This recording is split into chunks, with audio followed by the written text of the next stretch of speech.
What's up everyone, welcome to Rare Liquid, and this is update number 12 of my attempt of going from $0 to $1 million in earned revenue in 12 months. If you're new to these updates, this documentary is something that I started back in January 2021 when I first started YouTube and this channel, and the point of it was to set a really lofty, optimistic goal and try to build out a business in real time and show you guys the progress made. And as you guys will see, we're really far off from hitting that $1 million revenue goal, but there has been a lot of progress made over this past 1 year, and yeah, I can't believe it's the final update. With that said, today's agenda looks like this. I'll first be discussing January's results, I'll then share my goals for 2022, and then I'll go into some reflections and conclude with the giveaway winner. Also, before I begin, a lot of you guys in the comments have asked that I keep publishing these update videos, but I'm sorry, this is going to be the last one. But if you do want something like this, I think I am going to post some kind of update on a regular basis on TikTok. Maybe not forever, but for at least a little bit. And I don't have any videos really on TikTok right now, but I will be concentrating on TikTok a little bit more over the coming weeks. And so if you like some more kind of revenue or business updates, then feel free to check out my TikTok. All right, now let's go into January's results.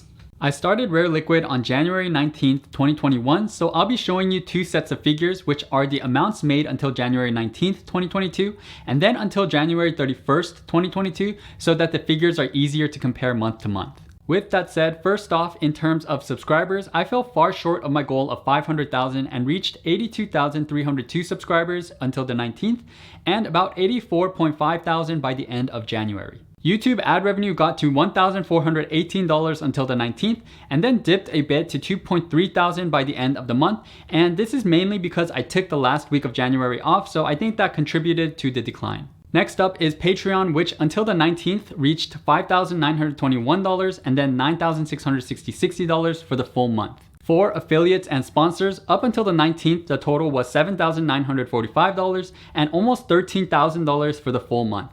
And lastly, for courses, we saw about $1,220 until the 19th and almost around $2,000 for the full month.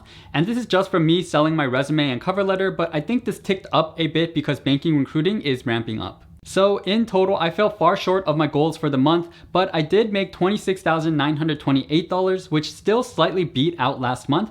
And as long as we're going up, that's still a win in my book. Overall, I didn't reach the $1 million goal I set out, but I did in total earn about $125,000, which I feel like is a pretty decent outcome for the first year in business. Next up, let me share with you my goals for 2022. It may not come as any surprise to you that my goal in 2022 is to hit $1 million in earned revenue, and I think it's still an optimistic and lofty goal, but it is more within reach than it was in my first year. Now that I have two channels, one for investing and one for careers, I split up my goals for each. Here are my goals for the investing channel, which is the one you're watching right now. And by the end of 2022, my goal is to reach 300,000 subscribers, earn $10,000 a month from YouTube AdSense, earn $46,000 a month from Patreon, $47,500 from sponsors and affiliates, $8,000 from paid newsletters, and $15,000 from clothing to reach a total of $126,500 a month in revenue. If I'm able to hit all these numbers, this leads to a goal of about $764,000 in total earned revenue in 2022. Next up, here are my goals for the career channel, which I'll link to in my description below. By the end of 2022, my goal is to have 200,000 subscribers, which is a reach, but seeing as how I grew Rare Liquid to about 85,000 in 1 year from scratch, I think this will be possible.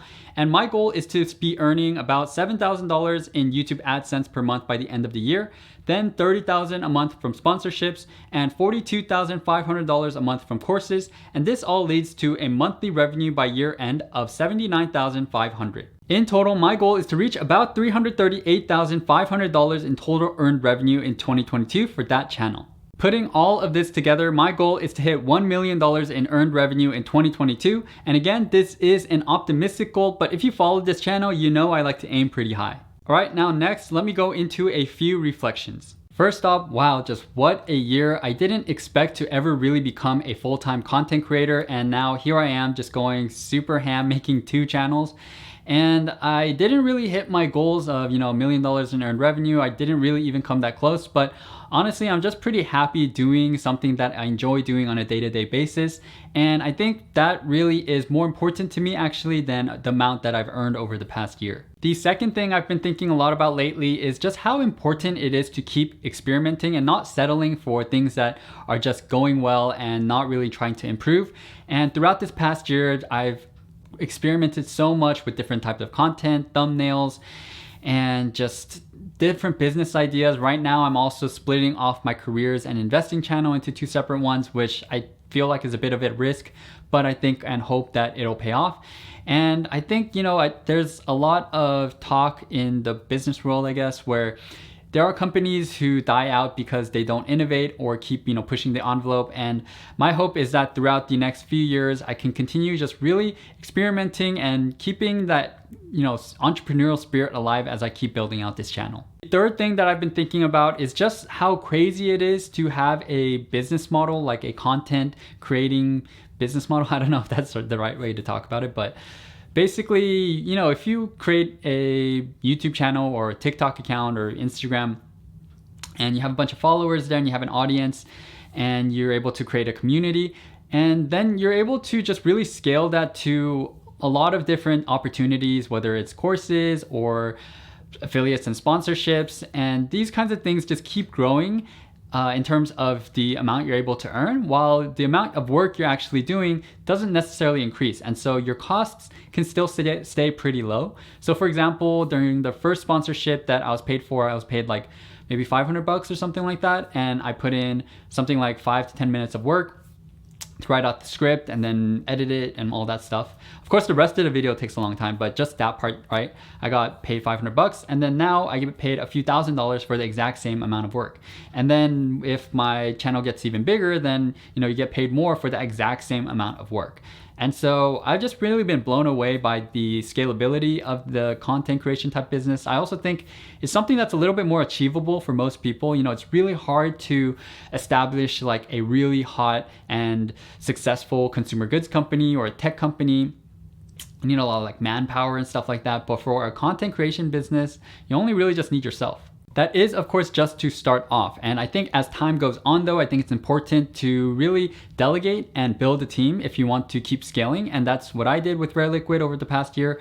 Right now, we have 2 employees and 3 contractors. And so we're kind of like a mini small business. And hopefully we see even more growth in this upcoming year.